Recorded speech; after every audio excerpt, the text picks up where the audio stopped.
Fill her up. You're listening to the Gas Digital Network. Conceive, believe, achieve. Shut the fuck up. And new undisputed UFC middleweight champion of the world, Michael the Count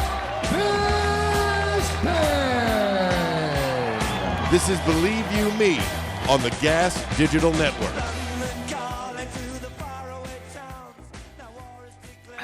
Here we go. We are back. Believe you me. Second episode of the week. Feeling very saucy. Listen, Lewis, second episode of the week, and there's a few things I want to say. First of all, I want to start with an apology, but I'm kind of sidetracked right now. There's a lot of things I want to talk about, but what, as the kids say, what are those, right? I feel like I'm talking to, what's he called? The fat guy out of, what's the movie? The Big Lebowski. Okay. What's he called? What's he called? The guy. The dude. No, not the dude. The fat guy. The funny actor. What's his name? Jesus Christ. The actor who plays him, Jeff. Jeff. No, No, you're talking about John Goodman. John Goodman. Yes. why are you dressed as John Goodman out of The Big Lebowski? What the fuck is going on, Lewis? Listen, I know you think they're cool. You just said off air, listen, I look cool. I thought I'll save my comments for on air. Yes, you look cool if you're going to a Steven Seagal impersonation party. Yes, you look cool if you're going to a firing range with your gun shooting glasses on. Right? But why are you wearing them for the Believe You Me podcast? Please elaborate. This is what happens when you fuck a stranger in the ass, Michael.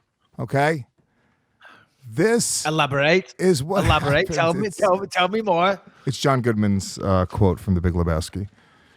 Ah, okay. I'm like, Jesus Christ, what went on in New York last night? He I know you pulls said a- you went out to you went to a comedy club, you had a wild time, you had a few drinks, one thing led to another. Next thing, you're with a stranger in your apartment. Listen, you know, it's a strange guy. Listen, it's 2019, doggy. Whatever you want to do, good for you, buddy. Yeah, we are very open to all of that. That's a great quote from The Big Lebowski. And no, here's what happened. One of my employees, Nate, here at the Gas Digital Network. Your mic's on, Brian.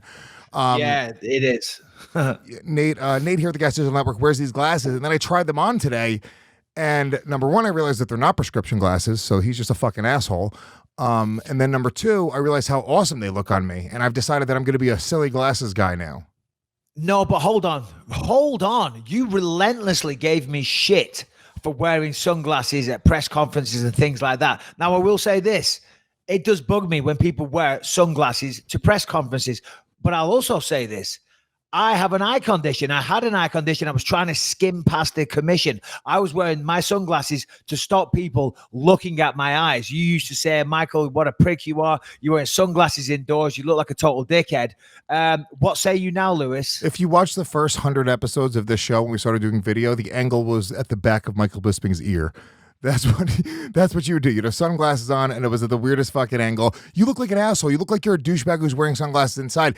These are fun. Like, hey, this guy probably sells drugs sunglasses. You were wearing like dark shades indoors, walking around a hotel, like you're, you know, You like you're look too cool for school. You look like Johnny Depp out of Fear and Loathing in Las Vegas, okay? Thank you. And it's not a good look. You look like a pedophile. You look like a guy that runs like one of those cinemas where you walk in and you jerk off to pornographic movies. You look like somebody that runs like a seedy strip bar. It's not a good look, especially coupled with the mustache, Lewis, and that little bit of bum fluff on the chin. I mean, what is going on? You're not going to hurt me, Michael Bisping. I'm in a good place mentally. I'm in a good place physically, okay? I'm not going to sit here and let you bring me down, okay? Every day we come on the show, what do? I say, Mike, you look great, dude. Your hair looks great. Oh, look at that. Have you been getting some sun? You know why? You want to know why? Because I try to get the best out of my broadcasting partner. Then I come on, and then he just trashes me, just fucking says, you stink, your glasses smell, you look like a pedophile. I'd be embarrassed if he did that. Yeah. Exactly. I would be embarrassed if he did that. Thank you, Brendan. Yes, but here's the thing. You're wearing them for comedy effect, right? 100%. You're not wearing them as like you're actually wearing them. You're going about your day. You're going to have them on all day. You'll take them off before you go to bed at night. You're wearing them for the podcast for comedy effect. You got the reaction you were looking for. You were looking for me to highlight the glasses. We could discuss the glasses and we can talk about you. right? That's what's going on here, Lewis. That's what's going on. Actually, I was going to see if you had the ability to look past these glasses and be my friend, but you didn't, and you failed the test. You know what? Or you passed the test. It was the asshole test. So you got a fucking A for asshole because you couldn't even just let your friend Lewis just have a nice little fucking afternoon and feel cool for once. I don't care about the way I look. I'm not one of these comics who spends thousands of dollars on my haircuts and clothes and fancy cars. I'm pretty simple, but I took a chance today and I expect you to stand on my side. Shame on you, Michael Bisping. Shame. You're right. You're right. I apologize. But is that why you're apologizing? Did you preemptively apologize for being a shitty friend to me on today's show? Jesus Christ, leave me alone. Hold on, I will say this real fast because I was about to apologize. But I heard you guys rehearsing the shame bell. When we first logged in, I heard the shame bell go. So you said, listen, get ready. Bisping's going to bust my balls about the glasses and get ready to get the shame bell sample ready. Yes or no? Yes or no, and be honest. Hey, man, we've never planned anything here at Gas Digital. As you know, you've listened to this show. You know there's not much planning that goes into this. Zero. And by the way, I wore my glasses, my dark glasses, as I said, to hide from the commission. I mean, get a load of this. Check this out. Look at this, baby boys. You know what I mean? You know what I'm saying? You know what I'm saying? That's why I used to wear fucking sunglasses, baby boy. Hold on, let's put that back in. Holy shit. Boom. There we go. Ladies and gentlemen, welcome to the special Halloween episode of Believe You Me. Ooh, we're going to have more spooky things like that throughout the entire episode. No, but the thing is, it did used to bother me because I did used to see the comments people used to say all the time. And I used to feel like a total dickhead at the time as well. And I wasn't doing it because I thought I was a superstar. I was doing it to stop people looking at my eyes. You know what I mean? And then somebody whispering to the commission and saying, hey, you think he should be fighting? Let's get the doctor to take a look. And then the training camp's wasted. The money's off the table and my career's over. You know what I'm saying? So at the risk of looking like a dickhead, I wore the glasses. But once again, why are you wearing those? I was being funny at first, and then I realized I'm not kidding. I look fucking great in these glasses. It's undeniable. They look cool. And it's like, I'm not really that handsome of a guy, so anything to distract from my real physical features, I think it's okay. Well, I'll tell you this. I'll be honest. When I first saw them, honestly, they do look cool. They look fucking cool. And I'm all for self-expression. You know, I'm certainly living in a city like New York City, very open-minded, trend-setting, all different types of styles and cultures and blends. Yeah, good for you, Lewis. In fact, wear them every single episode. Yeah, I'm going to. Every episode, you wear a different style of sunglass until we find the right ones. But I do believe they are the correct fit for you. They do look good. They do look good. We get like one of those hats that have a spinny thing on top and a little funny bow tie, just different accessories. Fake eyes, different colored contact lenses.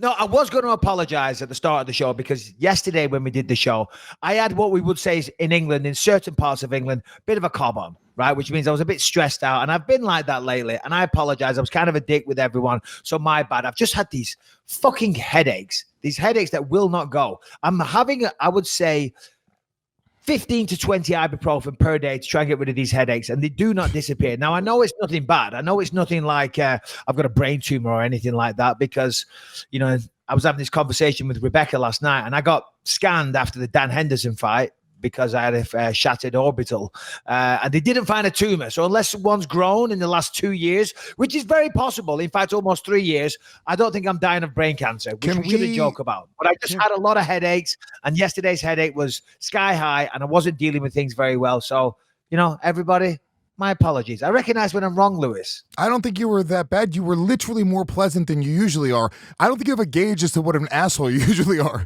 That's Michael Bisping's secret. He's like the Hulk. He's always angry, and then once in a while you'll calm him down and he'll have a laugh. Lewis, you have no idea the thoughts going through my mind. I wanted to fucking strangle the lot of you. Maybe I masked it well on camera, but inside I was breaking your bones, grinding you to a fine powder. Not mine. No, not yours. Well, Jared Cannoniers. Jared, and also thank you, Jared Cannonier. Go listen to that interview we did with him yesterday, which was awesome. Such a cool guy. No, Michael Bisping, obviously, this is why people love the show. You get us real, the real versions of us every day. We don't put on a fake, bullshit ass, silly thing. This is real. If I'm in a bad mood, you're gonna know. If Bisping's in a bad mood, you're gonna know. So, and the reality is we're human beings and people have good days and bad days. As I said, I've had a few bad days recently just with these headaches and my knees and whatnot.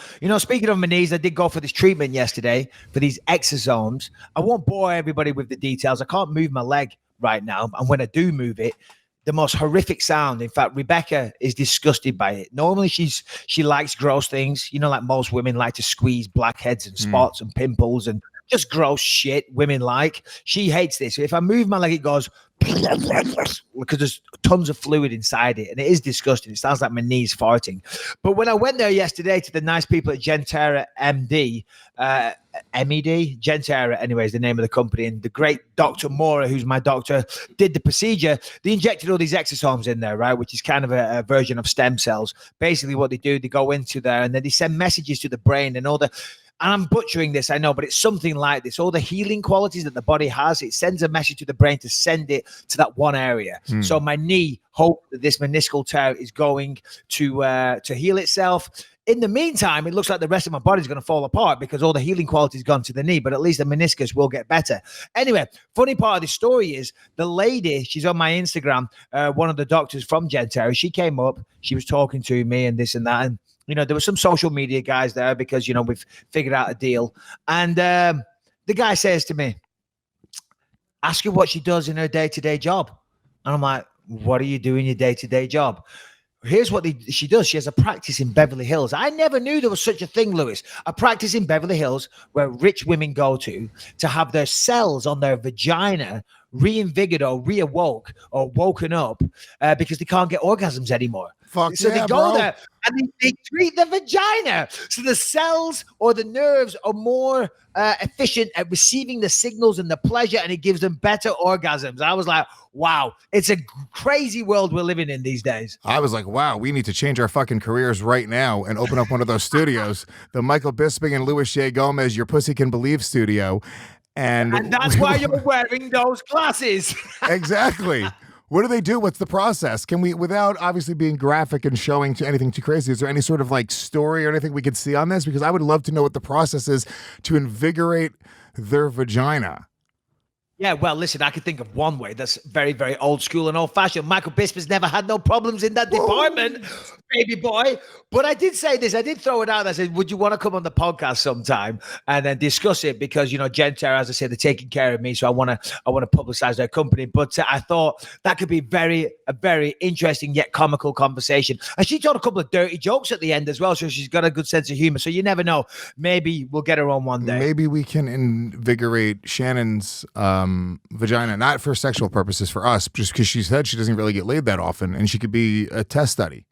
What do you do? For research purposes. Yeah, research purposes. We do a competition, kind of like the Bachelor, but opposite. We get believers to come in, and we need a believer from every walk of life. We need a fat guy, we need a gay guy, we need a black guy, we need a white guy. So you can give her the best orgasm, and then send them off to Gentera, and they reinvigorate the vagina. I love it. I think it's good. I know Shannon would love it too. She's shaking her head. Yes, let's do it. Okay. I dig it. I'm trying to look up stuff on this, but I can't. But I was starting to look up on WebMD some of your symptoms. Headache, joint pain, yes, trouble seeing. Yes. Yes, ridiculously high IQ, blends into any conversation, kind of a social chameleon, you might say. He can mix it with the lords. He can hang out with the dolers. Listen, it's a gift and a curse. Really good looking, handsome, funny, witty. Go on, Lewis. What did you find? I'm trying to see. I can't actually see. It used to be nice and simple. You used to just check the different things and they would tell you that you have AIDS, but I'm trying to find it. That was it. That was the whole thing on WebMD. You would just go and check every one of your symptoms, and everything is an STD. You need to go get checked out right away. Or you're dying. I remember that's how I diagnosed my eye. It was WebMD. I put in the symptoms, and then I called up the Retina Institute of California. I think I've got a detached retina. And they said, well, how do you diagnose yourself with that? And I said the symptoms. They said, you need to come in right now this second. Yeah. I told them what was happening. They said, you need to come in right now. They said, how long you had this? I said, about 3 months. So, oh, shit, get him right now. Anyway, Israel Adesanya versus Robert Whittaker this weekend. Before we get into all that and break down these fights, which I can't wait for, by the way. I'm very, very much looking forward to this fight. Stylebender is awesome. Robert Whittaker is just a fantastic fighter and a great person as well. And this fight, I mean, Robert Whittaker always brings it. Adesanya's got tons of hype around him, so it's going to be an amazing fight. We'll get into that later. Anything else we want to delve into first, Lewis? Well, yeah, I mean, there's not too much more news. We did do a show yesterday. I will say, if you guys are going to be in LA Monday night, we will be there. Go check us out at Kill Tony at the Comedy Store. Very excited about that. Which, yeah, I don't know. This is going to be, I think, the first time we did in Canada. We did our show, which is different though. It's way more pressure. That was like literally us running like a story. It was kind of crazy what we did. We got to do that more. Yeah, no, we are going to do that. We need to arrange a proper tour, which we will do. I know we've talked about it a lot, but I have more time these days. No, but we did the Joey Diaz podcast together, remember? Yes, we did. This is going to be much more silly, much more fun. If you guys don't know the Kill Tony show, I suggest go downloading it. It is very, very funny, and I do love Tony Hinchcliffe and Brian Redband. But yeah, I'll be getting into town on Monday afternoon. We should do a podcast when I get there.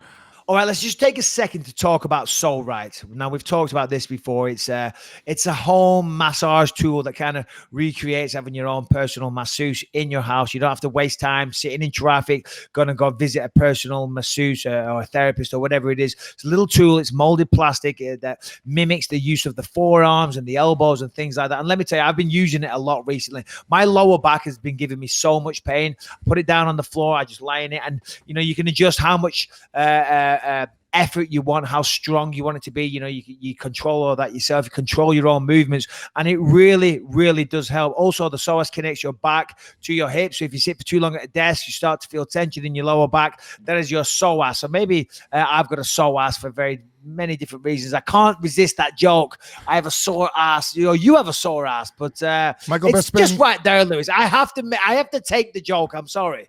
Bisping, you were so right with everything you're saying. It's the thing that I like. Look, I don't know how to give a massage. Okay, that's the thing. I have no idea. But this thing is really, really easy to use. You lay it on the ground and you just into the little areas that hurt, the hips, the back. Just it gets so deep, and you use your natural body weight, and you could travel with it as well. We both travel a lot. That was the thing that really got me, was the fact that it fits right into my bag. I bring it on the road with me. At the end of a long day, I get all that tension out.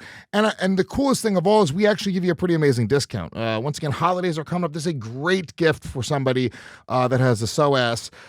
Go to pso-rite.com. That is pso-rite.com. And if you use the promo code Bisping20, you save 20% off your So Right personal massaging device. That is pso-rite.com. Do that right now and use that promo code Bisping20. Save 20%. And I'll just add in there as well, if you're thinking, you know, this might sound a little intimidating, you don't know how to use it, the So Right comes with a little, you know, a brief instructional guide, breaking it down, the different exercises. And there's also a ton of videos on YouTube showing you how to use it, instructionals and things like that. So yeah, please do check it out. So-right.com, and the promo code is Bisping20. All right, where were we? Yeah, dude, I've been traveling so much lately. Do you have like TSA pre-check or Clear? No, nothing. It pisses me off. In fact, is Clear the one that you can sign up and you got to pay for it, right? It's like a monthly thing at your account. It's $180, I think, a year. Yeah, the motherfuckers got me. The motherfuckers got me because I can't do TSA pre-check. I don't think I can do global entry. So every time I fly, it's a fucking nightmare. You know, if you read my book, you see I've got a criminal record. Unbelievable. Well, in fact, I don't have a criminal record. I once had a criminal record. It's off my record. It was a long, long time ago when I was a kid. But it's still, still gets me sent to secondary inspection when I come into the USA. Every single time, guaranteed. Pisses me off.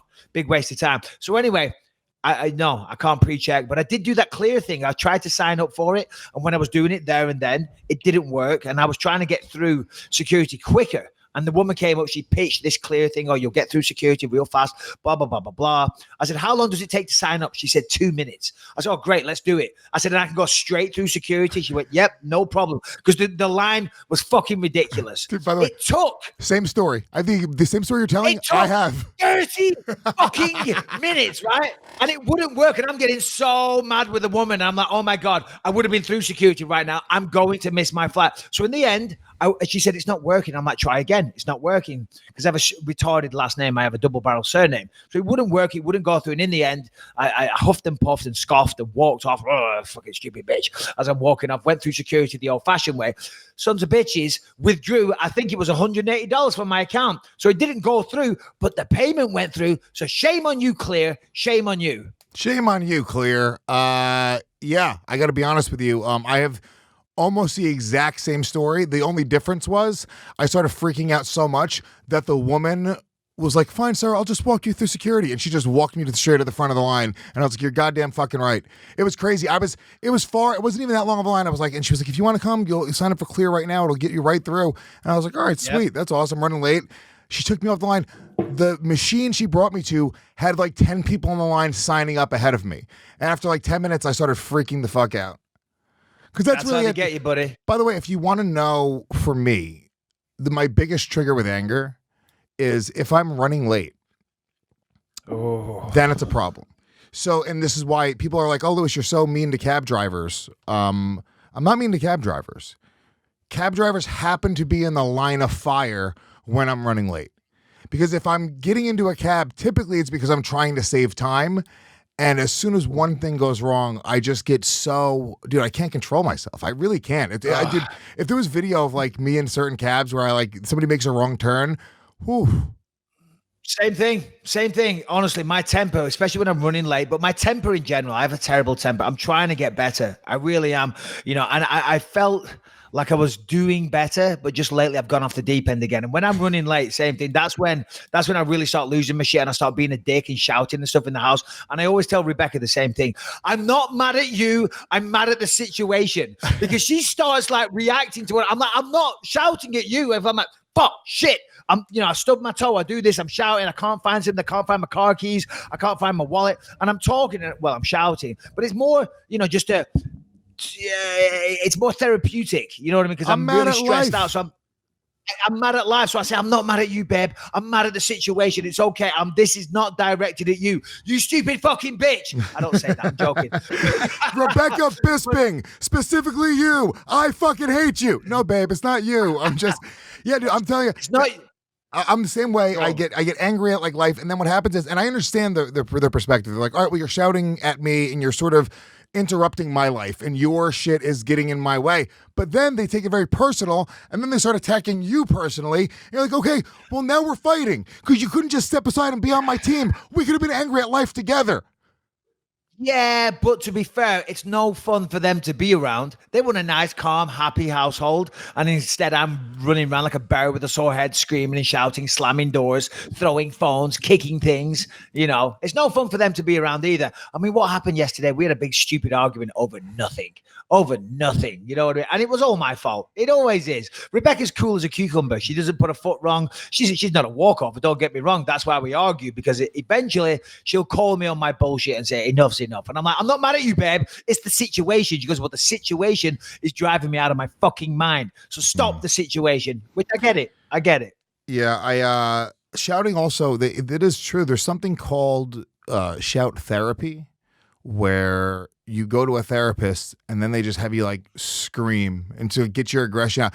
And I bet you, I don't know, I've never done any studies on or any research on this at all, but I bet you by yelling, there's a certain amount of stress that's relieved in that moment where it's like, I mean, look, it's not right. You can't just start yelling at people, but at the same time, like, Jesus Christ, sometimes you want to scream into the air.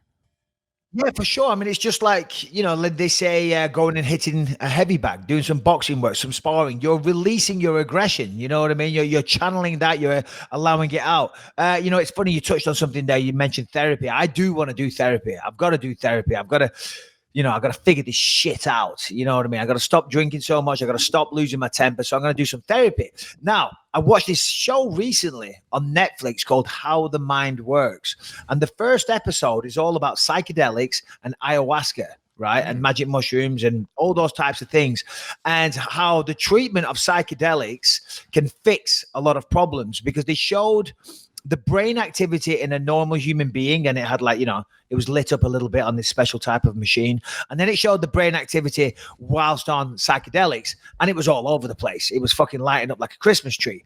And then these scientists said the reason people go off and do ayahuasca and these type of treatments, and they stop smoking, they stop drinking, and they change patterns of behavior that are well established that they've had their entire lives. Because what happens is, and the scientist described it really, really well, and it really got me thinking, is it's like, if you imagine the neural pathways, right? So how to do an armbar or whatever, your brain figures out a pathway. And the more time you do that, the stronger the pathway gets. And he said it's like those pathways being treaded into snow, right? Or, where a car might drive through a public footpath where the grass is trampled down. You know what I mean? So there's a path there, right?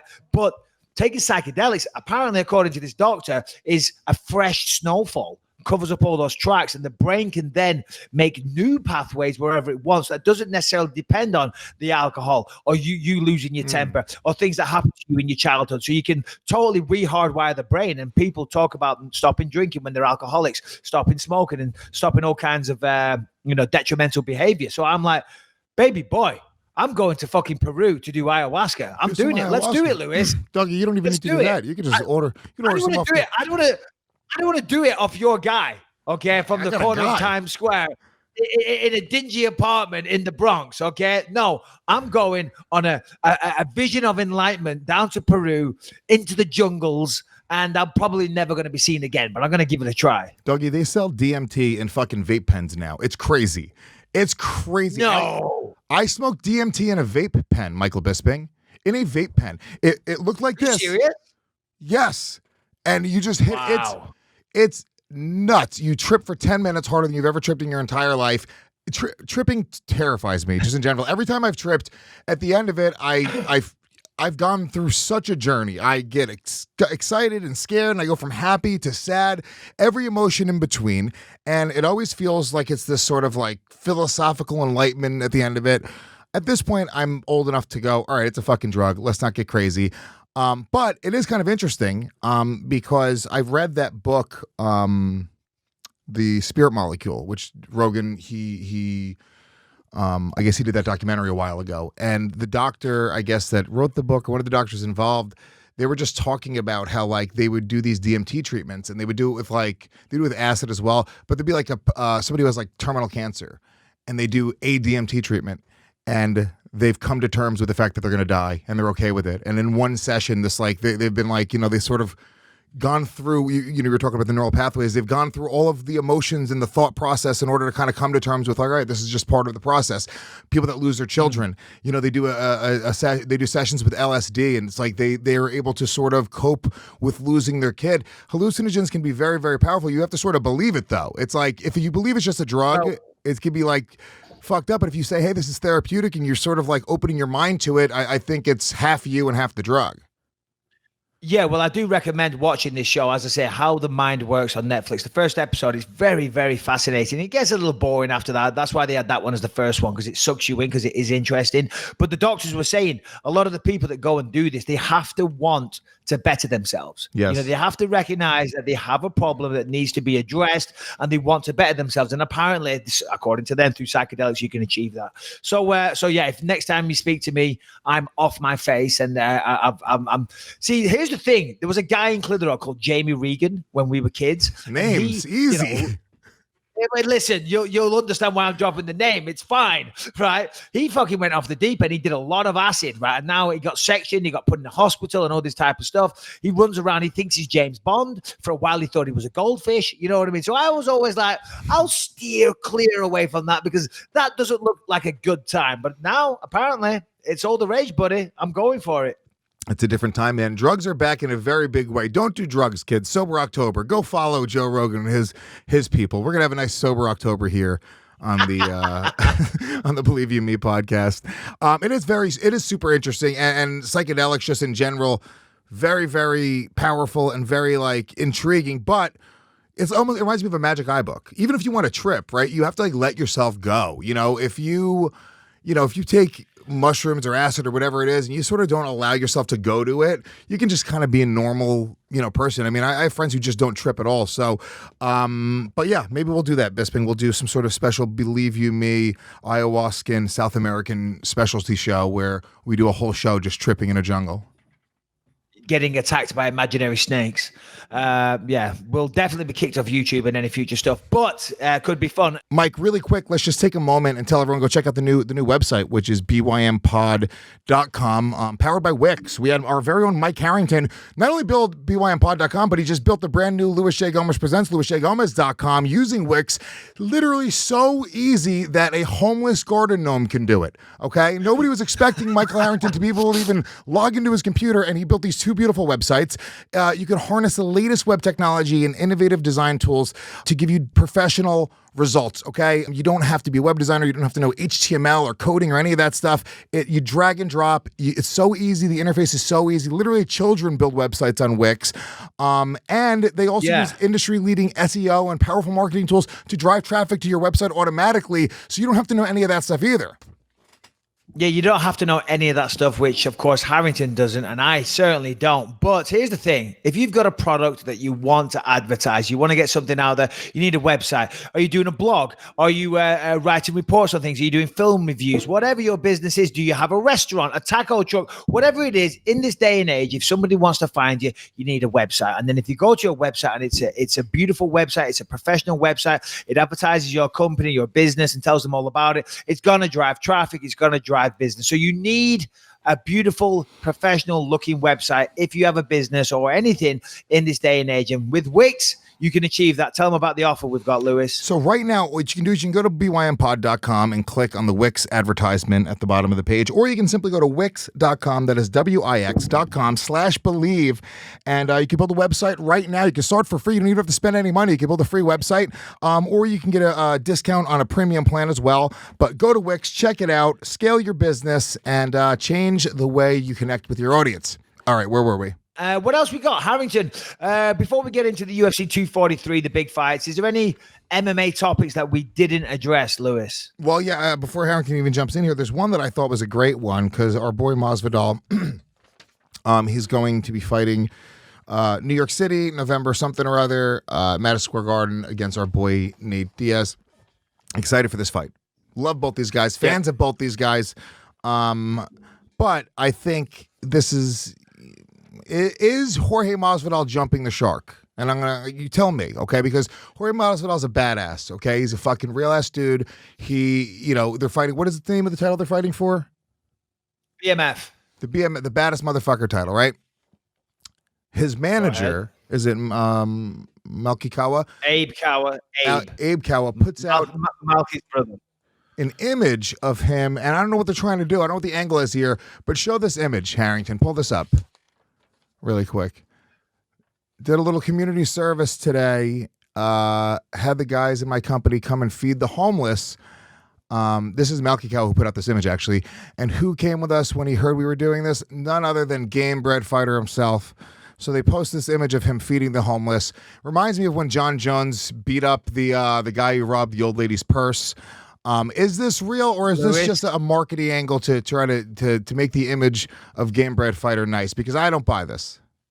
This is why you need to go to Peru and do ayahuasca. You need to treat this cynical side of you. I mean, my God, here's Game Bread. Here's Jorge Masvidal, which, by the way, I just want to say, I'm really happy that we're now like kind of buddies because the amount, I can't look at the internet without seeing Jorge pop up. I can't go to social media without seeing images of him anywhere. You know what I mean? And if we hadn't like buried the hatchet, it would be driving me crazy. So as I say, I'm very glad we did that. Now, Lewis, here's a man that's just trying to do something nice. He's going out there, he's training, he's been training his ass off, he's a lifelong martial artist. He can spare a few hours to go down to the local soup kitchen, to care for those less fortunate, to shed a little bit of love and happiness, to talk to some people and inspire them and say, hey, listen, I used to live in my car and now look at me. You know what I mean? There's nothing wrong with this, Lewis. Nothing wrong whatsoever, but you have to see some kind of some problem with it, some issue. It just seems it's a little weird that his manager's brother would go and put that out. Look, dude, I understand the perspective. Me and you, we do things for people. We're nice people, but we're not going to sit there and put the images out. I mean, you know what? Since that's the theme, since that's what they're doing, fuck it. You know what? Harrington, pull up some of the images of me and Bisping helping out. Look at this. This is Bisping walking a little old lady across the street. We could have put that out easily on Twitter. Dude, I said, listen, look, there's me again. When I was recently in South Africa, I popped up to Nigeria, helping the people out there. I was a little overweight in that first one. I said not to use that shot. Lewis, my God, when you were in Ethiopia. That was Newark. I was reading to children in Newark. And what is this? Oh, my God. Look at this. We are in a war-torn country carrying babies out of a building. I mean, that's what we do. That's what we do, but we don't like to talk about it. But some people are like that. Some people like to get a little pat on the back. There's nothing wrong with that, Lewis. Absolutely nothing wrong. That's a famous shot. Send me that picture. That is fucking hilarious. By the way, everybody, they just surprised me with all of this. I haven't seen any of these. Send me that, though. I want to put that on my Instagram. In fact, send me all of them. I'll tag the podcast. I'll put them on. They're fucking hilarious. You got to tag Melky Kawa as well and Game Bred Fighter.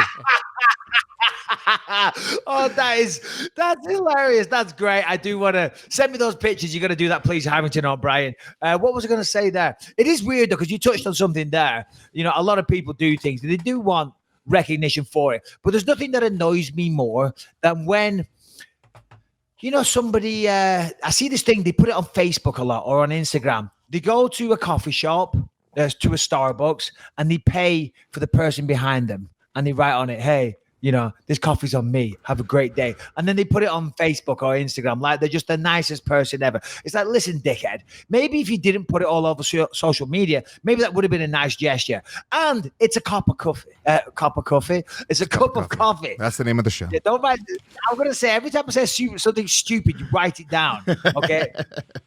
Cup of coffee. So relax. It's $1.79. You're not changing the world. I actually talk about that in my act. I talk about it a little bit. I understand the sentiment. You know, it's just a little act of kindness, a little something. You help somebody, help a little lady across the street. You pick up some trash in your neighborhood. If everybody did it, we would create some sort of positive energy. Look, now that we've done ayahuasca, I'm looking at the world in a different light. So heal the world, make it a better place.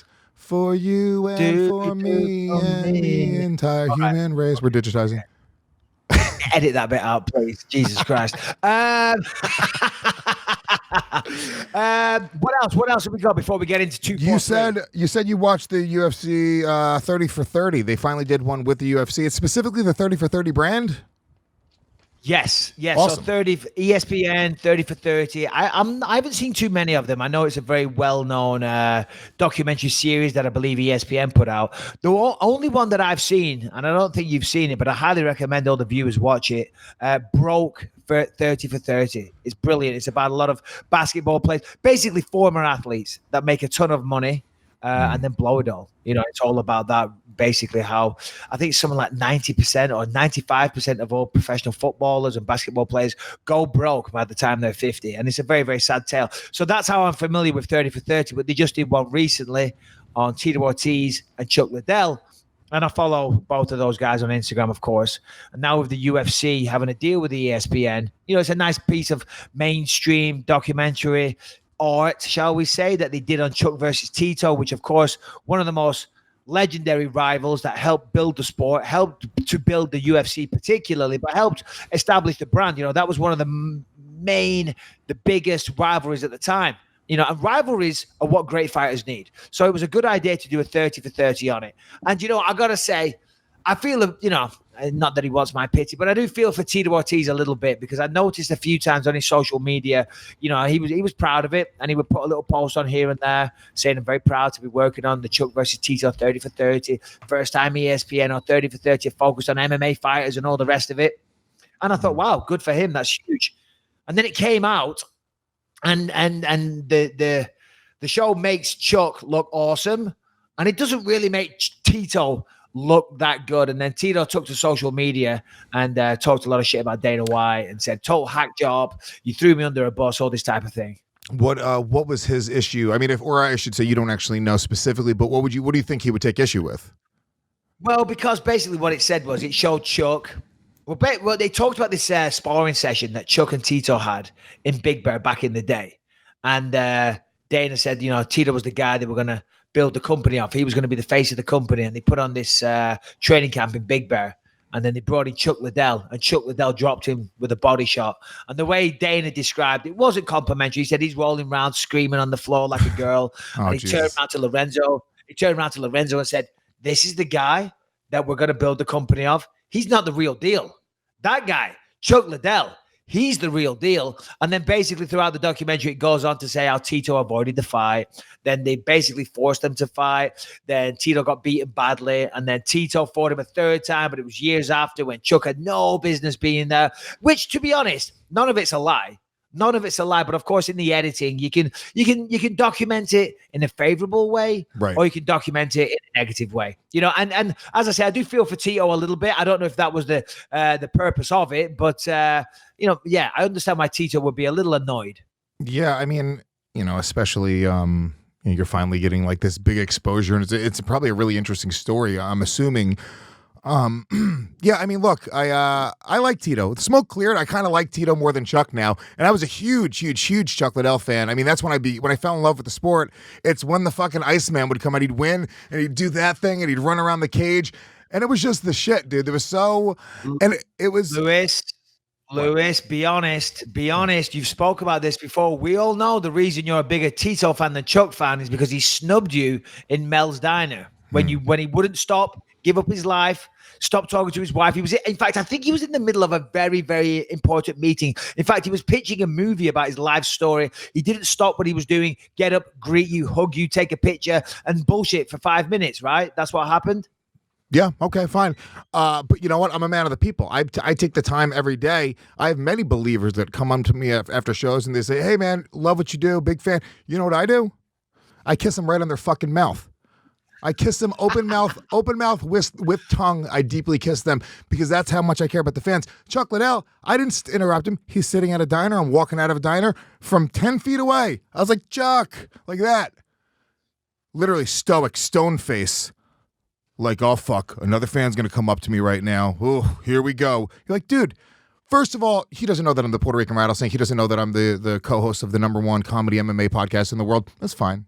That's okay. That's granted. Okay. It's honestly, it's more embarrassing for him to not know who I am. Regardless, okay, he's treating me as a fan. That's way worse. That's way worse because a fan who I was a fan of Chuck Liddell, loved Chuck Liddell. One of the reasons that I fell in love with the sport, literally all he's got to do to a fan, I don't give a fuck what's going on, is just go, yeah, dude, simple as that. A little nod, even like one of those.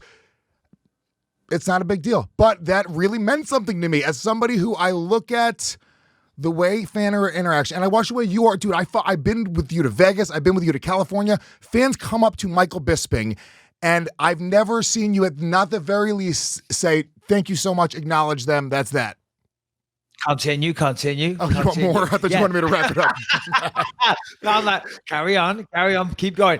Did it ever occur to you perhaps he was sitting there and his wife was telling him that she's applying for a divorce? Maybe he was having a bad time. You know what I mean? Or somebody, maybe he was getting bad news. Okay. Sometimes I'm in a stressful situation. There's been a couple of times I've been running through airports late for a flight. Literally, I've made it through security and I'm running with everything I have, with 2 bad knees, limping all over the place, galloping through the airport, trying to get to my gate. And the guy's like, dude, Bisping, picture, bro. And I'm like, sorry, man, I can't do it. I'm going to miss my flight. And they're like, fuck you, bro. I'm like, fuck me. What? You want me to miss my flight so I can stop here and give you a picture? You know what I mean, Lewis? I agree. I agree with you, Mike. If he was running through an airport, I would say, you know what? That's crazy for me to even think about that. But he's sitting at a table with some fucking dudes and some chicks, and it was casual, and they were laughing, having a good time. And I didn't go up to him. I didn't interrupt his meal. He didn't even have food in front of him. You're right. Fuck Chuck Liddell. Fuck You're right. Chuck. Fuck him. He's dead. He's dead to us. In fact, We were doing a tribute piece on him later in today's episode. Edit that out, please, Brian. We don't want that on. And yeah, I'm unfollowing him on Instagram right now. Yeah. Do you remember the movie not Never Been Kissed? What a weird Trending movie. story? No, just not even Never Back Down. It was the Almost Famous. Never seen it. You never saw Almost Famous? Oh, Bisping. All right. So anyway, it's about a kid. Who's in it? Who's in Almost Famous? What the fuck? You don't even know. Kate Hudson. You don't even know. Kate Hudson.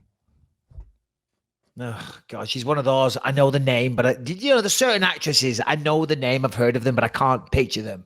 You know what I mean? Goldie Hawn's daughter. But regardless, it was about a kid who ended up getting a job writing for like the Rolling Stone or whatever, and he follows this rock band around, the biggest rock band around in the world, and I think it's loosely based off a true story. And there's one scene where the lead singer of the band gets drunk, gets hammered. Yeah, that character, and he gets hammered. And he leaves the tour, like he leaves the band, they get into a fight or whatever, and he ends up going, he sees like high school kids, like 16-year-old kids at a gas station, and they're like, holy shit, it's, this guy. And he's like, what are you guys doing? And they're like, well, we're having a house party. And they invite him back to the house party, and he goes with them, and there's a scene, he jumps off the roof into the pool, and he's on acid, and he's like, I am a golden god. It's awesome. But I remember watching that as a kid and being like, if I ever have fucking fans, I will be that guy. I will be the guy that is willing to just fucking say, who gives a shit? Let me be one of you. And I think that is a better way to be. There are comics who charge money for meet and greets after shows where you have to pay $50 after a show to meet them. The fans who support us, that put this stuff on the fucking, to even give us the opportunity to have a show to make money and go out and tour. Well, when we did that show in Toronto earlier in the year, we did that show. The guy that helped us organize it, and thank you very much to that fellow, he initially put that in the proposal. And then we could charge an extra $25, $30, $40, whatever it was, backstage for a picture and this and that. And I'm like, no way. That is the cringiest thing ever. I would never charge somebody to stand there and get a picture. It's like, for one, the guy has come and supported our show anyway. He's come, he's bought a ticket, he's coming, and that's all.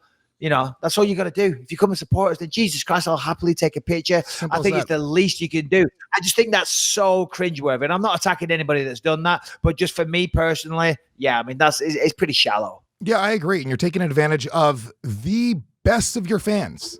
What you're doing is you're saying, okay, you like me more than other people, so much so that you're willing to pay to take a picture with me.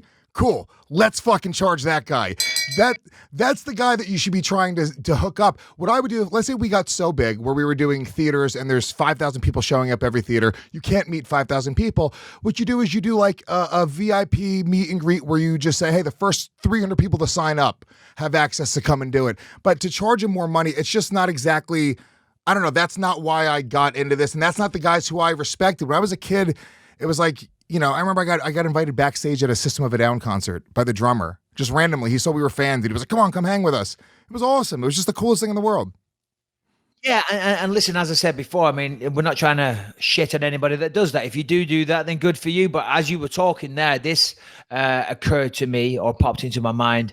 It's the same thing with Cameo. You know what Cameo is? That I hate it. That app. No, I know. They fucking message me all the time. And I know some people that do it. So as I say, if you're listening to this, which I sincerely doubt you are, I'm not shitting on you. Good for you. But for me, it's like, dude, have I really stooped that low now to where I'm going to charge $25 or $50 or $75 to, hey, what's up, guys? Michael Bisping here. I do that all the time on Instagram. Now, don't message me, everybody, but I get a lot of private messages. You know what I mean? And they'll say, please, I'm getting married. Could you give a shout out to my husband or whatever, or birthday?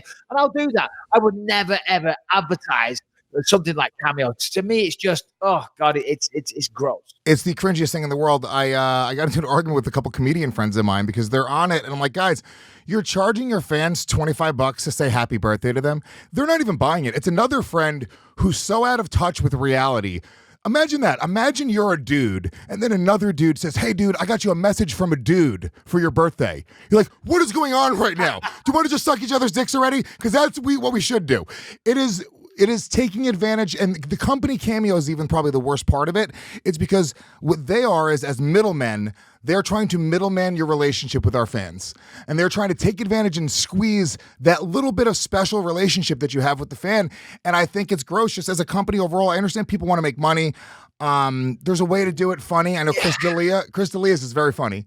So he's on it? Yeah, well I have no idea if Chris D'Elia is on it. I never said Chris D'Elia. Where'd you? Oh, well, listen. I mean, if he is, there you go. I mean, Chris D'Elia is a fucking awesome comedian, and I'm sure he's very funny. But I just want to say, listen, I'm all for commercial enterprise, and if they found a way to make some money, and of course, the people that participate, they're happy with it, and the people that are buying the videos, they're happy with it as well. So there's no judgment per se. I'm just saying, for me, it's just a little bit cringe for me personally. I'm judging, and I'm saying right now, if you're on Cameo, you are knifing your fans in the back.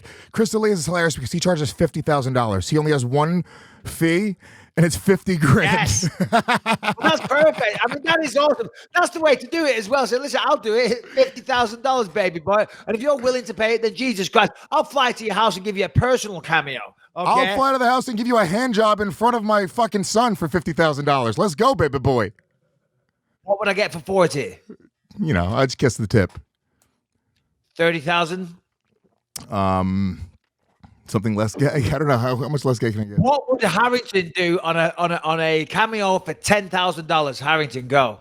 I don't know. You want a leg?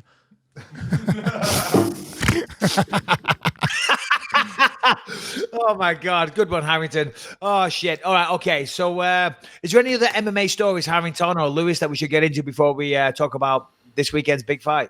Nothing crazy. No. I mean, yeah, nothing really. Let's talk about it. Honestly, we're doing pretty good so far. I'll take a moment to plug a couple things really quick.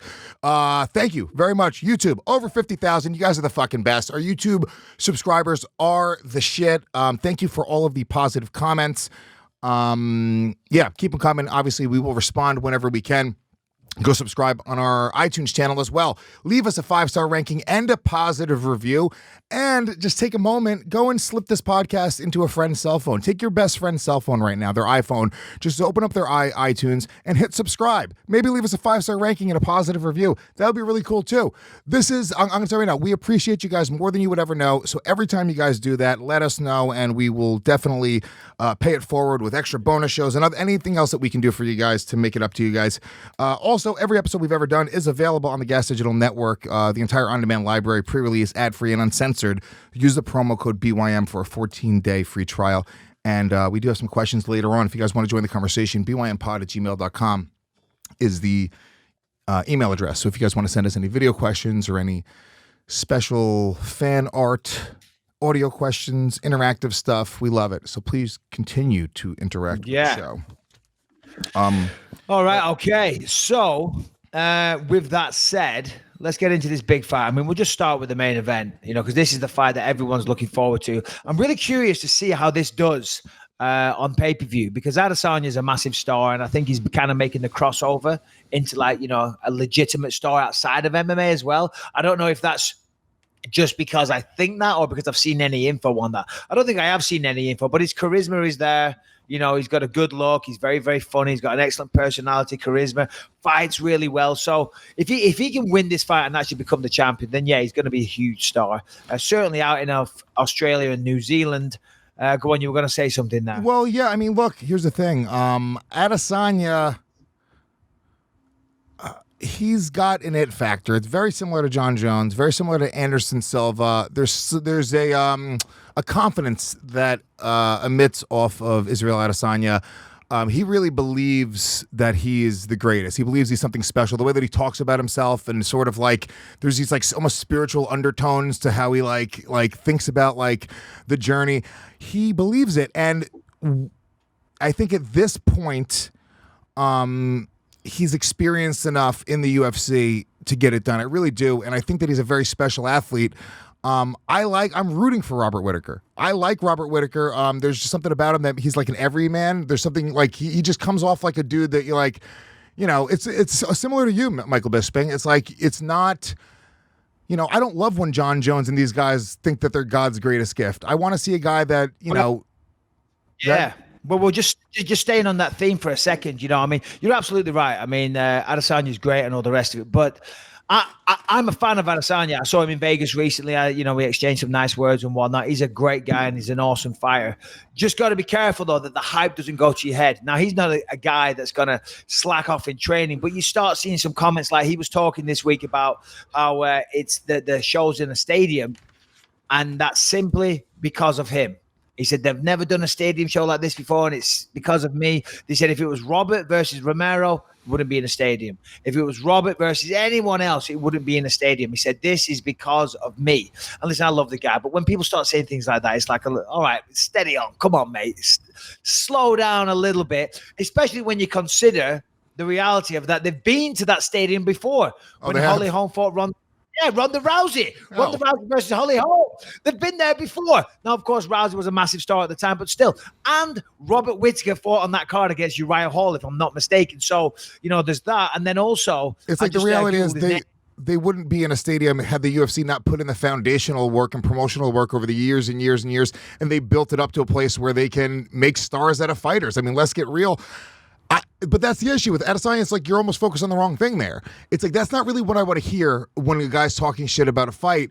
But I think it's something that they need to hear. They're almost like they're working themselves up into like this sense of greatness, and that gives them the confidence in this godlike appeal where they truly believe they're untouchable. And I think at this highest level, you have to believe that.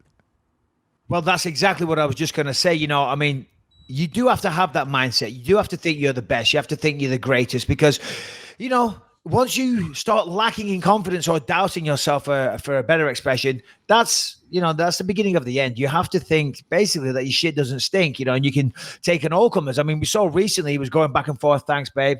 Cup of tea, Lewis. I drink a lot of tea these days, not coffee. Makes you live longer. Check it out. English breakfast tea, full of antioxidants. Stick your coffee up your ass, gives you the jitters, makes you feel nauseous, and makes you die. I drink English breakfast tea. I'm going to live to 120. Anyway, He had that thing with John Jones, and he was talking about John Jones, and I was like, I don't know about that. Now, this week on Submission Radio, they asked him about Stipe Miocic. Would he want to fight Stipe Miocic? And this was his response. Yes, definitely. There are certain things we can take advantage of at heavyweight, and people think that I'm going to have to put on size, but that's because they're dumb. They don't understand the game. I weighed in with full clothes and boxed. And a box of Dunkin' Donuts last time I fought at heavyweight. And I stayed the same weight, but I still packed a punch and even dropped the second guy. I flatlined him, So, I think it's a little bit too soon to be talking about jumping 2 weight classes and taking on Stipe Miocic. That's not me being negative. That's just being realistic. And the fact is, he's got a really, really tough fight here against Robert Whittaker, right? Robert Whittaker is no joke. I mean, as you said, he's the everyman. He's very humble. And, his coach was talking recently that there's a lot of similarities between him and GSP, George St. Pierre. And I totally agree. When you look at Robert, I talked a bit of shit to him. Israel's been talking shit. And he doesn't let it bother him. And that's a very annoying mindset when you're the opponent and you're talking shit and they just kind of laugh at you and giggle and nothing bothers them. And GSP was good at that, just like water off a duck's back. And Robert Whittaker is exactly the same. And then also tremendous wrestling. Well, when Whittaker talks shit, he has that shitty Australian accent too, so it just can't get you angry. Well, he's just a man of few words, isn't he, Robert Whittaker? Yeah. He's not, he's not a shit talker, But when you look at him stylistically, he's fantastic. Now, if I look at his record, I was doing this before, research, dog, research. The thing about Robert Whittaker, when you look at it on paper, I'm just bringing up his record now. So his last few fights have all been against grapplers. Granted, very, very good grapplers. Yoel Romero, of course, an excellent wrestler, but a super explosive knockout artist. So I did see some reports this week. People were saying Whittaker fought only grapplers, which is true because Yoel Romero, and then Yoel Romero second time. Prior to that, Jacare. Prior to that, Derek Brunson, who was also a wrestler. Prior to that, Rafael Natal, who was a jiu-jitsu guy. Then, of course, Uriah Hall, he was a striker. Brad Tavares, striker. But still, the last 1, 2, 3, 4, 5 fights for Whittaker have been against guys with a grappling background. Yeah, but also guys with a grappling background that, super explosive. Yoel Romero and Jacare, both of these guys have knockout power. And Romero sort of made his bones at this point, knocking dudes out. So I almost feel like that is more telling because Romero was knocking everybody out and he was able to beat him twice, weather those storms, 2 5-round fights. he can be hit, and he can be hit very, very hard. Adesanya, he's like more volume, more interesting, more different angles, better striker, obviously, but is he more powerful than Romero? Well, here's the thing. I mean, if you look at Adesanya's record, all right, he just beat Kelvin Gastelum, who's a good striker, but he had a grappling background. Prior to that, Anderson Silva, no disrespect, certainly wasn't the best Anderson Silva. I mean, that fight was very uneventful. It was fun to watch. It was an excellent display of martial arts, but there wasn't too much action. Prior to that, Derek Brunson, he knocked out Derek Brunson, handled him with ease. Brunson was a wrestler, but he was a little bit desperate in that fight. Prior to that, Brad Tavares, Marvin Vettori, Rob Wilkinson. So, listen, it's fair to say, first of all, Adesanya's passed the test every single time, and he's looked good doing it. But other than Kelvin Gastelum, the competition, you can't compare the two competition. You can't. Whittaker's fought way better competition. Now, X factors is the time off. I mean, if you look at Robert Whittaker, last time he fought, we'll go down to it again, was 9th of June 2018. Yeah. 9th of June 2008. Prior to that, two fights in 17, and then 2 fights in 16. So ring rust, I don't think so. I don't think there's going to be a ring rust. That's the state of mind. Whittaker's the type of guy that's always training, always getting better. He's a black belt at jiu-jitsu. He's an excellent wrestler. He actually qualified for the Commonwealth Games. He's the Australian #1 wrestler at that weight class at 97 kilos. He won the gold medal. He was supposed to go and represent Australia in the Commonwealth Games as a wrestler, but they were going to strip him of his belt, so he walked away from that. Point I'm bringing this up is Whittaker is very, very good, and it goes back to the GSP thing and mixing up the takedowns. So far, Adesanya stopped all the takedowns. Okay, his takedown defense has been on point. I think Gastelum got him down for a second or so, but he got up pretty easy. But Whittaker, I think, has a better chance of throwing the strikes and then setting up the takedown, throwing the hands to bring Adesanya's hands up to defend, which obviously presents the legs, and then you shoot in and get the takedown, right? And Whittaker has very, very fast feet as well. He's good at getting on the inside. He's only got a 73-inch reach, right? So he's used to being the shorter guy, used to having the shorter reach. So he has to rely on his footwork to get in the inside. Also, he's got that big left hook, which is a good punch against a southpaw. Adesanya on the flip side, he uses his reach very, very well, uses a lot of feints, a lot of misdirection, and he's got a very complex, diverse striking arsenal. So he's going to mix things up. But I think Whittaker has more ways to win. I think Whittaker has the harder punches. He doesn't have the variety, doesn't have the amount of kicks that he has, but he has the wrestling and the jiu-jitsu advantage as well. So, I mean, it's a very, very interesting. It's also like meat and potato striking. You know what I'm saying? Like Adesanya is very creative and very diverse, but I think sometimes that bites people in the ass. This fight sort of has shades of Chris Weidman, Anderson Silva. Just in terms of like style, it's a guy who has really, really great grappling, but can strike and then, uses sort of his ability to mix it up to throw people off. I could see that happening. I could see Robert Whittaker, sometime in this fight actually catching him and being able to knock him out and being able to win this fight. There was a moment in the Kelvin Gastelum fight where Kelvin hit him. There's a few times where Kelvin hit Adesanya and was very effective. And Adesanya's not a guy that, once again, it's similar to John Jones, where it's like when he gets hit, he sort of like reacts to it. And I don't know. I think there's something there. However, if we're not really doing picks just yet, I just feel like it's Israel Adesanya's time. Every time I pick against a guy who's like on this meteoric rise and they're supposed to be the dude, I'm always wrong. Every single time. I did this with Conor McGregor. I remember I was picking against Conor really early. I just didn't buy the hype. I was like, it's going to be hype. And I was just wrong. I mean, the truth is he had that it factor. And there's something about Israel Adesanya right now. There's this thing in my mind where I'm like, he really believes that he is God's gift to fighting. And I think when he has money, training partners, he's at the very, very top right now. It sort of all comes together at this point. And I think that there's something special about him. So I am probably going to pick him in this fight, but I am rooting for Robert Whittaker. Yeah, well, another thing to consider as well. I mean, you're right what you said. He believes in it. And I saw an article this week as well where Adesanya was saying, I'm the guy. I'm the guy that the UFC want to be champion. That's why it's reflected in our purses. Now, I don't know how much they're getting paid, but he said, I get paid substantially more money than Robert Whittaker, and that's for a reason. Now, I don't know if that's true or false. I haven't seen any numbers, regarding that, but that was an interesting thing that Adesanya said. And another thing to bear in mind is, it's been almost a year and a half since we saw Robert Whittaker. In the last 2 years, Adesanya's been on a tear. He's been fighting so regularly since he got to the UFC. In 2018, he's fought 1, 2, 3, 4, 5, 6 times in the UFC, right? So there is a familiarity, right? The big fights, being in the big moments, dealing with the crowd, the nerves, all that stuff. That does suck it out of you. Now, Adesanya's got that. He's not the type of guy that's gonna, fold under the pressure, the mental pressure of the fans and the moment. He's good like that anyway. But the fact that he fought so regularly is going to be advantageous. But there's also another side. Is he possibly burned out? Is he burnt out from fighting so much? Because the fights aren't necessarily the hard parts, the training camps. Now, if you look at his last fight was in April. So that's 6 months away. So that's a decent amount of time to recover, take it easy. So I don't think that'll be too much of a factor. Then on the flip side, Robert Whittaker, he hasn't fought since, as I said, 18 months away. You might say, well, is he going to be nervous? Is he going to, is the moment going to get to him because he's fighting the superstar in a stadium and all the rest of it? Again, I don't think so either. Robert Whittaker is very sure of himself. Also, another thing, we don't know what Robert Whittaker we're going to get. 18 months is a long time to be away. And if you're following him on Instagram, he's always doing jiu-jitsu. He's always in the gym. He's always working out. He's working on his wrestling. So I think we're going to see an even better version of Robert Whittaker. So I think this fight is going to be an absolute classic, and I cannot wait for it. Yeah, I'm really hyped. Even as we're talking about it, I haven't been this hyped for a fight in a hot minute, and this is going to be a really good one.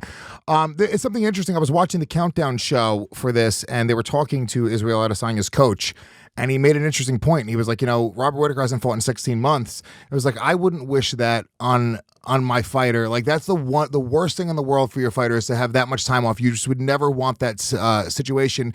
So I don't know if he's just talking shit to kind of get in his head, but you look at a guy. Sorry, who said that? One of Adesanya's guys? That was one of Adesanya's coaches saying about Whittaker, which was sort of an interesting perspective. Like, as a coach, you're like, you're saying no, you don't agree? Yeah, well, listen, it can go both ways, right? It can be away from the sport so long. Let's say I decided to come back in a big title fight against Israel Adesanya. I've done nothing like I've done now for 2 years, sit around, lift some weights, drink some booze, do podcasts, try and work on movies and all the rest of it. Yeah, that'd be bad.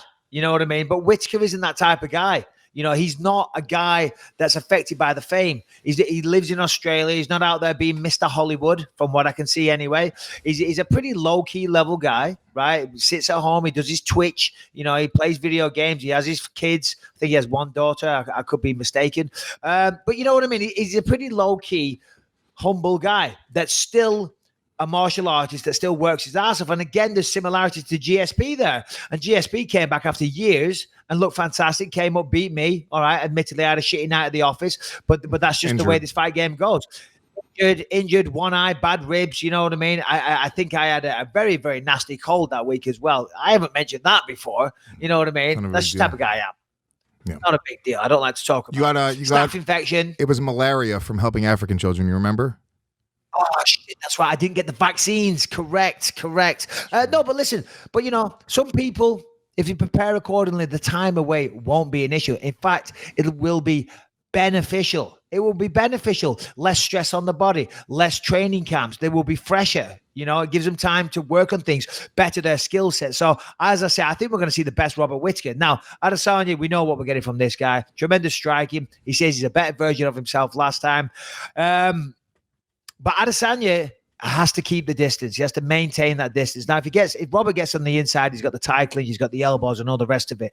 But Whittaker is going to come in with like a Mike Tyson-esque game plan. He's going to throw some big hooks to the head, and then he's going to get takedowns. I think he's going to be successful in getting the takedowns. Can Adesanya get back to the feet? And I don't think it's as simple as that. It is not as simple as that because Whittaker can knock him out on the feet. Adesanya can knock him out on the feet as well. So there's a lot of play here, a lot of different ways for each person to win. Yeah, I'm not putting my BIM coin on this fight. Maybe we're going to look at some other options this weekend because I'm not going to. It's too hard to pick this one. There's no clear cut winner. What are the odds in that fight too? I don't really know. It has to be super close. But real quick, while they look that up, I want to say we looked up their fight purses for the past 3 fights for each of them because we don't know what it is for this fight. Okay. They don't disclose it yet. But the last 3 fights for Robert Whittaker, last fight was $610,000 against Romero, the second one, but he also took a percentage of Romero's purse because he missed weight. $430,000 for the one before that against Romero, then $128,000 against Jacare, and Israel Adesanya, the last fight against Gastelum, $430,000, 178,000 against Anderson Silva, and 172 against Brunson. So, yeah, I mean, neither one of them is making so much more than the other one that they should be bragging about it. It seems to be pretty comparable in terms of the totals for the last 3 fights. Yeah. Well, when you put it like that, they're pretty similar. But I do know or suspect, I'm pretty sure I heard somebody close to the situation talking about it. I think Adesanya's on a new contract. Oh. He's on a new contract now. So yeah, for this fight. I think he's on a new contract. Generally, I mean, listen, the guy's an interim title. Here's another thing. The last person to defend the middleweight belt, who was that? To defend it? To defend the middleweight belt. Michael the Count Bisping. Effectively, they are fighting for my title. Because Whittaker's still an interim champ. Adesanya is an interim champ. They're fighting for my belt. I agree with you, Mike. We discussed this at length. You were 10% of yourself in the GSP fight, so he didn't even beat you. You actually beat him when you consider the math. If you look at it just from a pure mathematical standpoint, you fucking destroyed GSP. You wrecked his shit so bad. Because you were 10% of yourself, okay? 100% Michael Bisping would have kicked George St. Pierre's head off his shoulders, and it would have been actually a tragedy. It's good that you were only 10% of yourself, because the amount of people that would have been turned off to mixed martial arts, it would have been a detriment to the sport.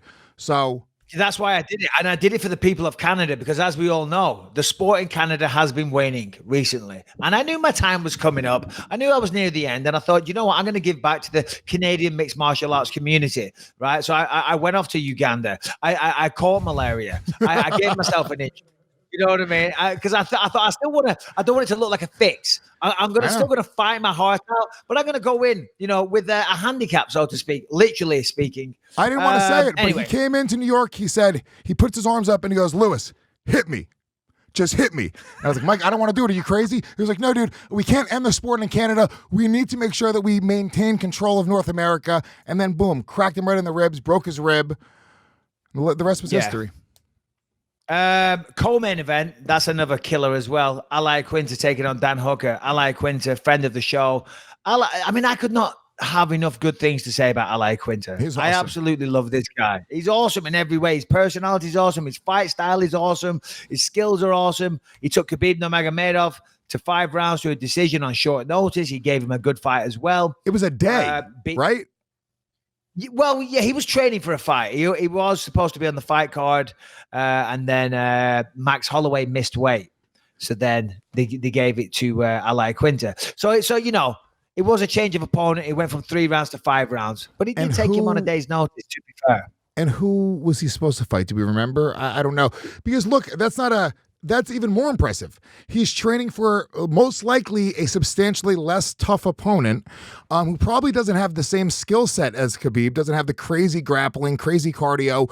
I don't know if that's a good thing. Yeah, he was training. Obviously, he's in a training camp, but at the same time, you're training for a specific person. I guess maybe we should talk to Al about that. We should hopefully he wins this weekend and we can have him on the show next week.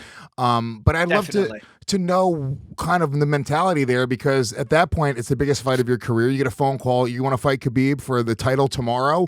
Yeah, I do, obviously. But at the same time, you've been training for a completely different style.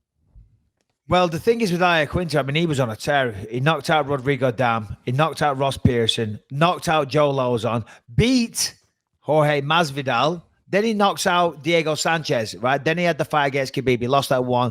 Did himself, a good service. He did well. He went the distance. Then he comes back. He fights Kevin Lee. That was a great fight as well. He beat Kevin Lee convincingly earlier this year. And then he fought Donald Cerrone in his last fight. And that was the only one, because I was so high on Al Iaquintas. I was like, Jesus Christ, this guy really has the ability to become champion. He stopped Khabib's takedowns. He took him to the distance. He landed some good shots. And then he had kind of a bad night at the office against Donald Cerrone. Well, that's kind of being a little out of line to Donald Cerrone. Donald Cerrone had a fantastic performance and was the better man on the night. But the fact that he lost to Donald Cerrone there in that fashion, I don't know. I have concerns for Al Iaquintas in this fight against Dan Hooker, because Dan Hooker, he's very, very tall. He's an excellent kickboxer. He's done that entire training camp with Israel Adesanya and all the other guys at City Kickboxing in Auckland. And Dan Hooker Who am I looking at there? I'm looking at Israel Adesanya. That isn't Dan Hooker. Dan Hooker is no fucking walk in the park for anybody. But that's why you've got to respect Al Iaquintas so much, because I think Dan Hooker was ranked like, I don't know, 13 or something. He was way below Al Iaquintas in the rankings. And Dan Hooker mentioned fighting Al Iaquintas, and Al Iaquintas went, yep, great, I'll do that.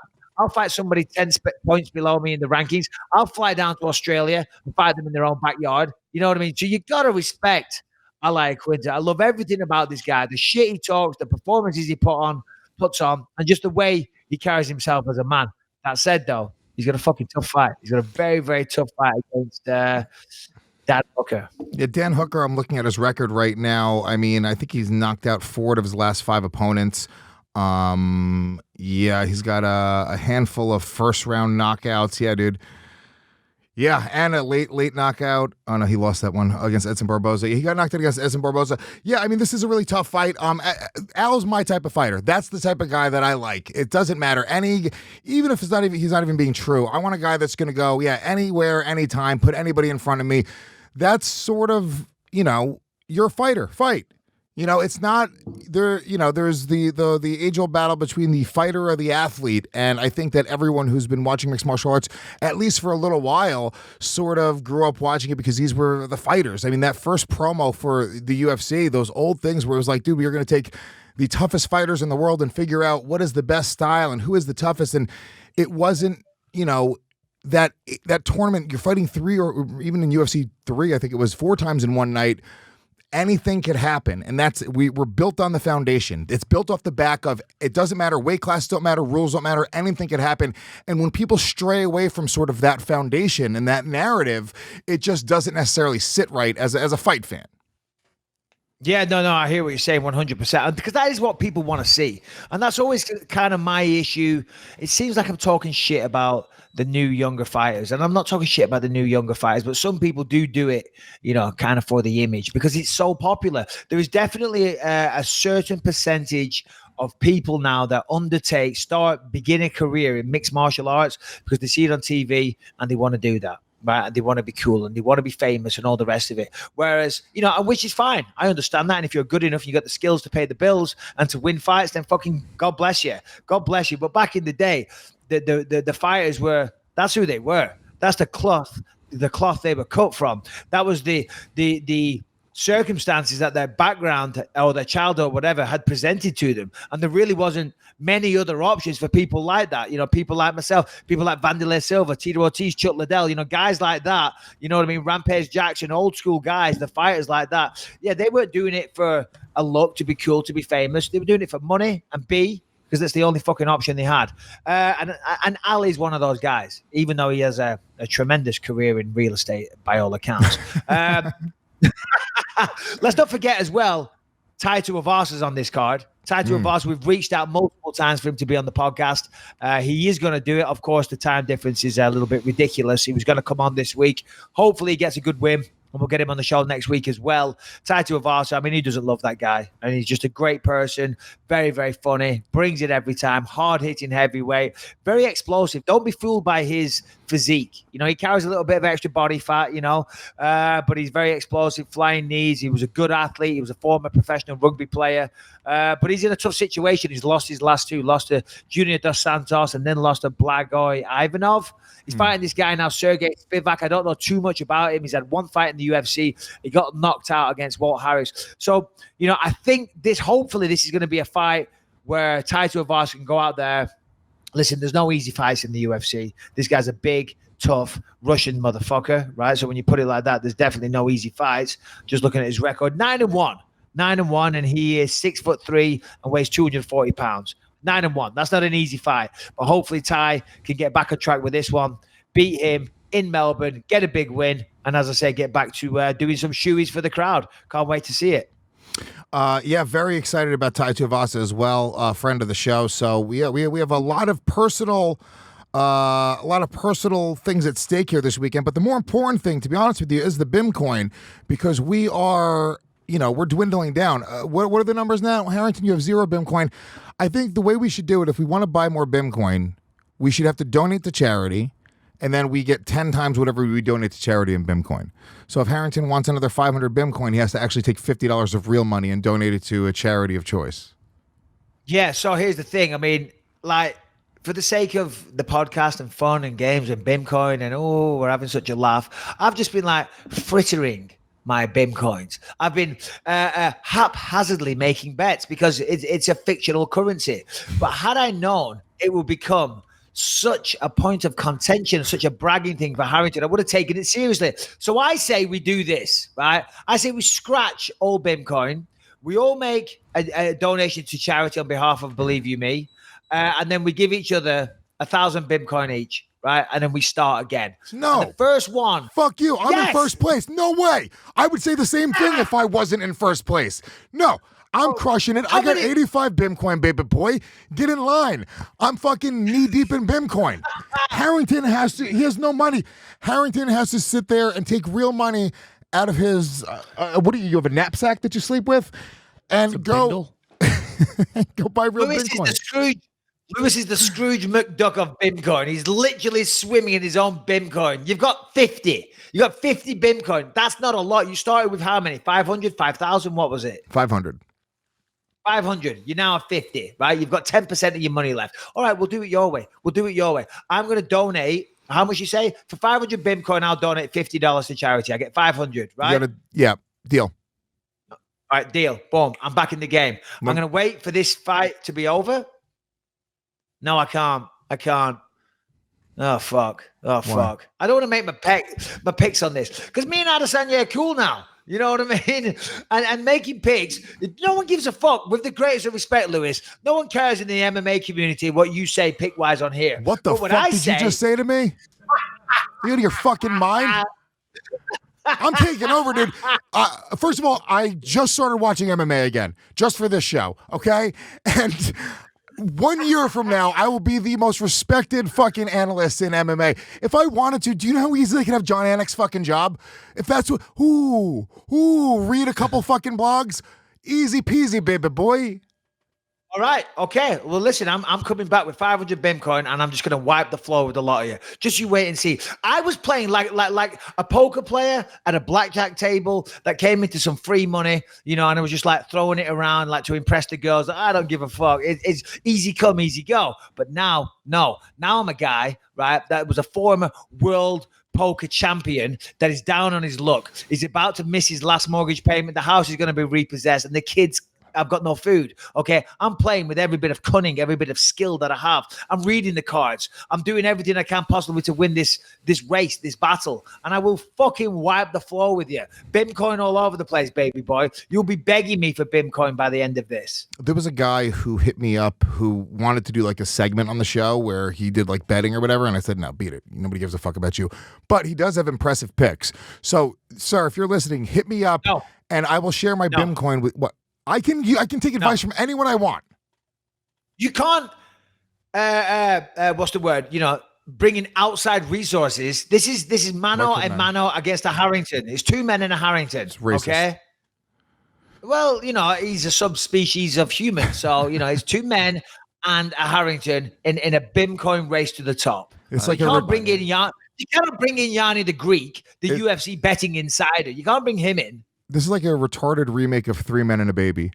It's Bisping, Lewis, and Harrington, and we're raising him to be the best little girl that he can be. God bless him. All right, let's get some questions. We'll post our picks on Twitter. Harrington will put them out there so it's actually in person. All right, we have some questions. All right, we got to wrap soon. I see that, Harrington. That's fine. I got a couple questions. I had one from Twitter while they pull the ones up from the email, bympod@gmail.com. I thought this was kind of an interesting question, kind of funny. This is from Rotoradamas Picks on Twitter. He says, would Bisping kill 20 puppies to magically heal every injury he has? Interesting dilemma. I am a dog lover. I love all animals, creatures great and small. But, you know, self-worship is where you should really start. You know what I mean? I mean, I can do more good, fully healed, I could inspire millions of people if I was to erase all injuries. If I could get rid of all my injuries, I would come out of retirement like that. And what's more important? Let me ask you, Lewis. Let me ask the people out there. Would you kill 20 puppies to see me back in the octagon? I would kill 20 puppies. Oh, hold on. And what kind of puppies we're talking, right? Because if they're like Labradors, something super cute like that, then no. But if they're like little shitty Chihuahuas, right? That's basically a rat. I think I'd be okay with that. A little shitty sub dog, like a Harrington of the dog world. Then yeah, I'd kill 20 of them. Dirty little but Labrador, mangy mutt. Yeah, but German Shepherd pups, no. Rottweilers, no. Labradors, definitely no. Like cute, nice, proper dogs, no. But shitty dogs, You're Chihuahuas. Like, ew, this dog has fleas. Get it away. Throw it out a window. I get it. All right. I put them in a bin bag and throw them over a bridge. There you go. Done. Didn't even see it. Didn't happen. Out of sight, out of mind. But I'm back. 20 German Shepherd puppies, all named Dito. Couldn't do it.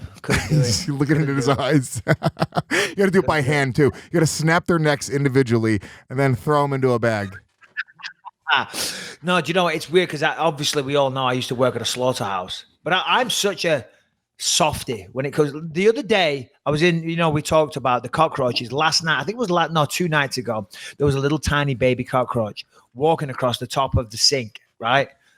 So I went and got some kitchen roll, like a napkin, picked it up like that and squashed it. But when I tried to pick it up with the napkin, when I picked it up, the little bastard ran off it evaded me, and it was still running across the kitchen for its life. It knew that it was under attack and the thing was trying to escape, but still I got it. I picked it up in the napkin and I squashed it like this. I squeezed it as hard as I could, but then I folded up the napkin and put it in the trash. And then I went to bed and I thought, what if that poor little fucking cockroach is still alive and is furiously trying to climb out of this napkin in the trash can? That's the level of feeling that I have. So no, I couldn't kill 20 Alsatians. When you have either mouse or rat traps, you use like the humane ones, or do you use the? I've never set a mouse trap in my life. Really? I swear to God. Okay. Well, there's the glue ones. I remember when I was a kid, my mom would get the glue ones, and it's the most horrible thing in the world. The little mouse gets caught on a glue and just lays there and twitches, and you're supposed to like step on it or crush it, but it's just like awful. And then they have like humane ones. Sometimes the regular ones that snap, it doesn't kill them, so it just like breaks their nose, and then they're just like twitching and fucking bleeding out for hours. There was a whole YouTube channel. But they're mice, I mean, listen, mice are mammals, as we all know. I don't eat mammals, but Jalen Turner, UFC fighter, friend of mine, used to train with him, and a training partner. He feeds mice to his tarantulas all the time. You know what I mean? So he has no issue with that. I have no issue with mice being killed in whatever way. Listen, if they're overrunning your house, the little fuckers have got to go. Simple as that. Yeah, I can't do it. All right, let's get some of these questions. bynpod@gmail.com. Any video questions today? We got to wrap this one. We only got about 5 minutes left here, so we got to kind of speed through this. Yeah, we got a question here from Dave Smith. Dave Smith? What's going on, my Believe You Me family? Bobby from London here. Mike, you might remember me. I was the one that gave you I remember you. Most flawless segues in podcasting history. Bam, bam, bam, bam. Mike, the queue going around Bluewater for your book signing was fucking unreal. About 3 hours long. I had my 2 little kids with me. So I looked around. No one was looking. Slipped in my little BYM promo code. Straight to the front. Didn't mess around, Mike. But Mike, when I was queuing up with the trophy to give to you, I hadn't really looked at it, and I was standing there queuing up, and I remember it said Mike the Count Bisping, and I thought to myself, if this fucking bird has misspelt the count, I'm going to get my fucking head smashed in any minute now. Right. But my question to you guys was more to you, Mike. When I first started watching you fight, it was against Mark the Beast Epstein. And them boys ran our manor, they run the manor, and they weren't no people to fuck around with. And when you got in that ring and you beat him, I thought, fuck me, this is going to go off. Because all of their fights, when they used to lose, things used to come flying in the ring and all that. So I always watched you since that moment. But when you fought him, Mike, his side man was Lee Murray. Lee Murray was also a UFC prospect, but he lost his visa and then decided to do the £53 million robbery. Mike, I don't know if the believers or Lewis or anyone knows anything about this, but I think it would be a great story to tell the believers. Keep up the great work, guys. Love what you do. Can I, Mike, before you answer, he left. Well, see you later. It was a good show. What the fuck was that? Oh, you're getting your trophy. Okay. Mike, I will say, because I feel like that story is great. I do know the story. It's a really intriguing story. Maybe we can do a special bonus episode one day where we just tell that story and sort of break it down, because there's so many pieces to it. And I think it's a part of British MMA history. I think you could probably give some interesting perspective because you know a lot of the key players. No, for sure we do. And in fact, I can bring a couple of guests on actually that know about that. But a lot of these people don't want to talk about that because, a lot of the money's still missing. I know some people close to the situation. Do you know what I mean? They probably don't want to talk about it. I have the trophy in question, though. It was spelled correctly. Thank you very much. And thank you for the trophy. And thank you for the support. But yeah, Mark the Beast step sign. That was Cage Rage 7. The Clitheroe crew were in effect. There was about 50 of us down there. And yeah, Mark Epstein, he was billed as the cock of the country back in the day, and they were a bit of a tasty firm. They didn't fuck about, the Woolwich Massive, so to speak, but they weren't going to pull no shit with me, baby boy. I just knocked him out in the second round. Get fucked. Put that in your pipe and smoke it. Maybe we'll talk about that on the next episode because I know Lewis is in a rush. But yeah, got your trophy here, my friend. Thank you very much for the support and your beautiful, cute little kids. They were awesome. We got one more, or you want to wrap it? Video? We get one more video question in. Hello, this is Roland Wixer from Germany, and I have a question for Luis J. Gomez. In a previous episode, you said that if your girlfriend, if you had one, was having an affair, you would go to the dude that was banging her and beat him up. But why? He did nothing wrong. How should he know that she is taken? So why be mad at him? And Michael, if you agree with Luis and would also beat that dude up, I got 2 words for you. Suck it! Das ist wunderbar. This is awesome. This is the type of questions that we want for the Believe Your podcast, because this is wonderful, Louis. Please explain to the people what you would do if you caught your girlfriends cheating on you, Well, it's not that I would... It's not a rational thought. Yes, what you're saying is true. I should beat her up. I'm with you. I would have every instinct to just start beating the hell out of her.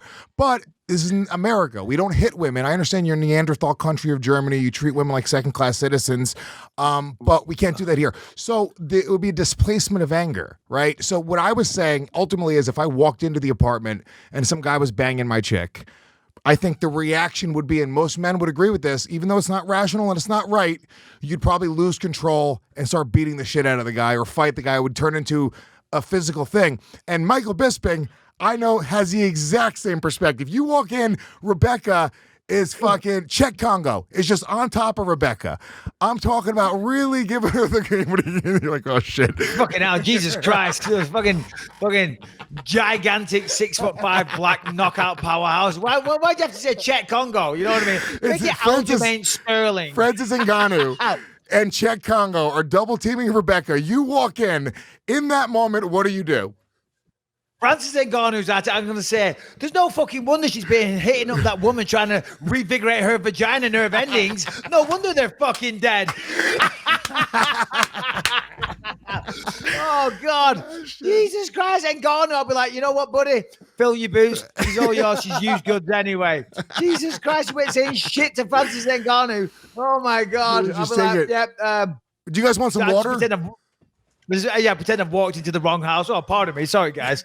No, listen, if you catch that, then yeah, you're right. Listen, by the way, I just want to say one thing. He gives a hilarious video question. Very, very funny. I jump in. I double down with a hilariously, in my own estimation, stupid German accent. Then you come on and give a totally normal response. Yeah, completely straightforward about Francis Ngannou and Czech Congo double teaming your wife.